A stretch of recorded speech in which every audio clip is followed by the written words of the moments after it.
예, 안녕하십니까. 여러분들의 백만장자입니다. 사랑합니다, 여러분. 자, 엔비디아 쪽에 호재 이야기를 여러분께 전달을 좀 드리도록 하겠습니다. 그 전달해 드리기 전에 저는 이것도 아주 큰 호재다라고 생각을 하거든요. 자, 여러분, 니케이.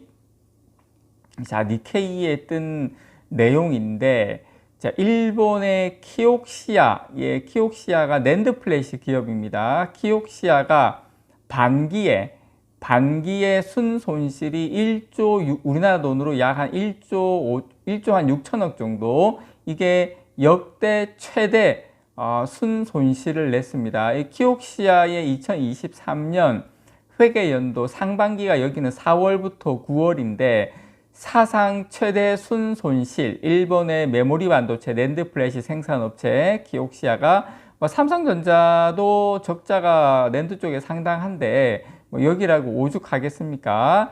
자, 여기에서 1891억엔 니온 게이자이 신문에서 이렇게 순손실을 봤다고 낸 이야기가 나왔는데 요거는 도시바 메모리가 설립된 키옥시아의 전신인 도시바 메모리가 설립된 2017년 이후 최대 적자다, 이렇게 발표를 했습니다. 자, NHK도 기업의 정보통신 투자가 축소되고 컴퓨터와 스마트폰 관련 반도체 수요가 위축된 것이 영향을 미쳤다, 이렇게 지금 발표를 했는데, 자, 그러면 우리가 이런 기사 내용이 뜨면 어떤 생각을 우리가 해야 되냐면, 적자가 났네? 삼성전자 안 좋겠네? 여기에서 단순하게 끝나면 안 되고요. 야, 키옥시아 같이 이런 회사가 이렇게 적자가 많이 났어? 그 키옥시아 같은 경우에 낸드만 하는 기업인데, 그러면은 이제 앞으로도 그렇고 과거에도 흑자를 많이 못 냈는데, 그러면 300단 정도의 기술 개발 어떻게 하지? 기술 개발도 기술 개발인데 300단으로 이제 넘어가야 되는데, 이제 내년부터는, 그러면은 설비 투자는 어떻게 하지? 이렇게 적자가 많은데 그런 생각을 우리가 해야 돼요. 그러면 키옥시아 같은 경우에 이렇게 적자가 나고 계속 힘들어지면 제가 생각할 때는 다음번 제품의 투자 그리고 연구개발이 상당히 힘들지 않을까. 실제로도 지금 그렇고요. 자, 그런 상황.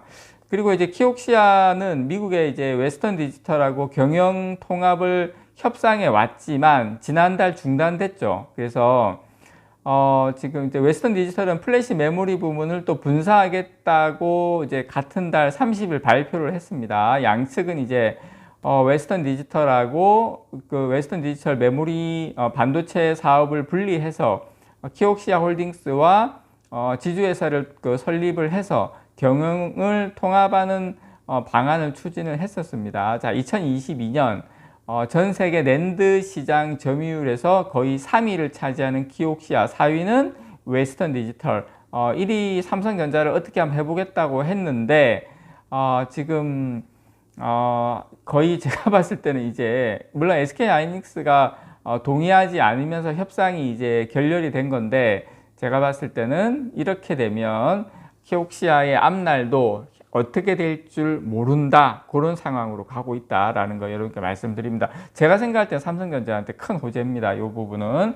자, 그리고 이 부분 여러분 좀 설명을 좀 드릴게요. 자, HBM 선도, 자, 삼성하고 SK 또 호재 만났다.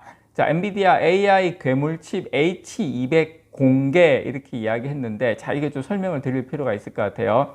자, 지금 나오는 제품이 H100입니다. 여기에 뭐가 들어가냐면 HBM3가 들어가요. HBM3가. 그리고 이 앞으로 나올 H200의 엔비디아의 AI 칩 H200에는 뭐가 들어가냐면 아직 나오지 않은 HBM3E, 예, 우리가 알고 있는 HBM3가 삼성이 늦니 어쩌니 저쩌니 하는데 H200에는 HBM3E가 나온다. 자, 그러면 우리가 여기에서 삼성전자 해볼만 하겠구나, 여기에서는. 자, 일단 기술 로드맵을 보시면 일단 우리가 맨 위에서부터 한번 볼까요?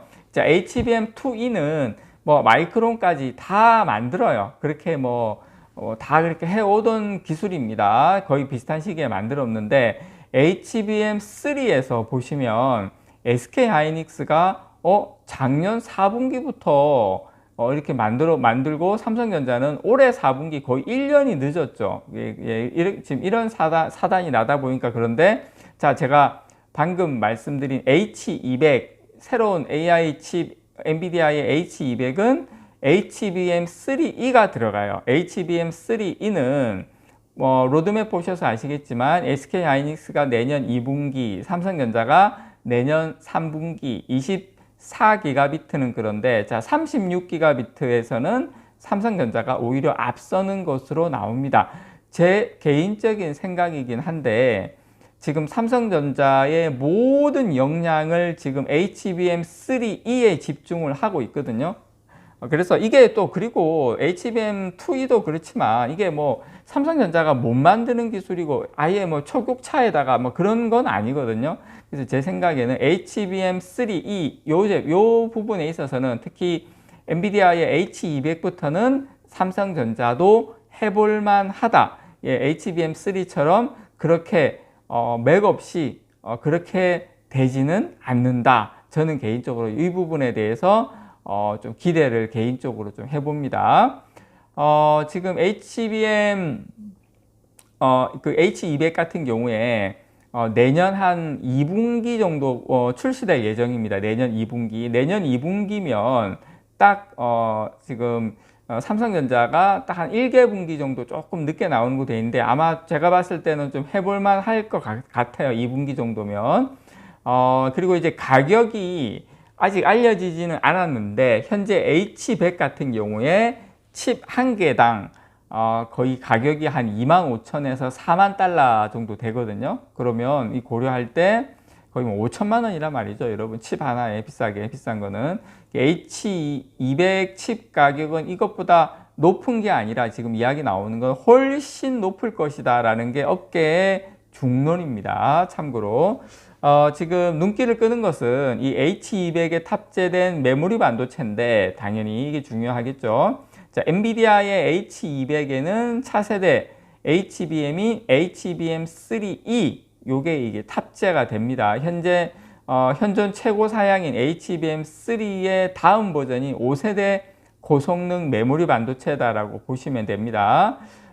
그래서 어쨌든 엔비디아가 요 H200 요 부분을 이제 세계 최초의 GPU로 이제 개발을 하는데 이게 지금 성능이 이전 모델 대비 그 A100에 비해서 거의 한 2배의 용량 그리고 2.4배 더 많은 대역폭을 지금 제공하는 것으로 이야기가 나오고 있고요. 그래서 엄청나게 성능을 지금 끌어올릴 것으로 보고 있습니다. 그래서 엔비디아가 이제 최신 AI 반도체를 이제 공개를 하면서 삼성전자와 SK하이닉스가 같이 주목을 받고 있는데 아마 지금 AI 반도체 구동의 필수인 HBM 수요 역시 대폭 증가할 것으로 기대가 됩니다. 대표적인 AI 반도체인 GPU 같은 경우에는 핵심 장치죠. 그래서 여기서 주목할 점은 이 고도의 작업을 빠르게 해내는 고성능 GPU를 구동하기 위해서는 이 메모리 반도체가 필수인데 저는 이제 삼성전자 같은 경우에 내년도에 HBM 생산 능력을 올해보다 2.5배 이상 늘리겠다고 선언을 일단 했고요. 그리고 김재준 메모리 사업부 부사장이죠.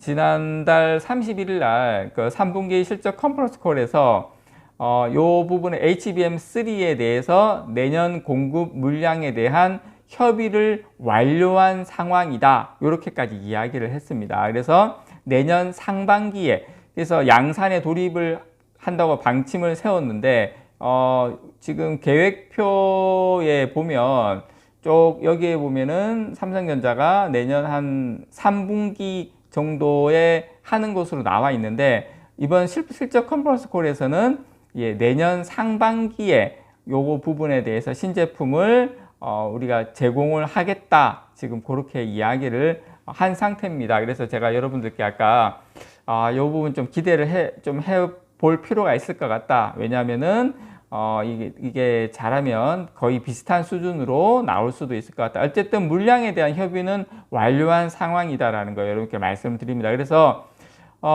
지금 내년 상반기에 HBM3를 본격적으로 양산을 하게 되면 제가 생각할 때는 삼성전자, 이게 샤인볼트거든요. 공개를 했습니다. 그래서 아마 본격적인 삼성전자의 이 부분에 대한 어떤 그 불안도 불식이 되고요. 주가의 상승이 탄력적으로 움직이지 않을까 개인적으로 좀 기대를 해 봅니다. 이상 여러분들의 백만장자였습니다. 사랑합니다, 여러분.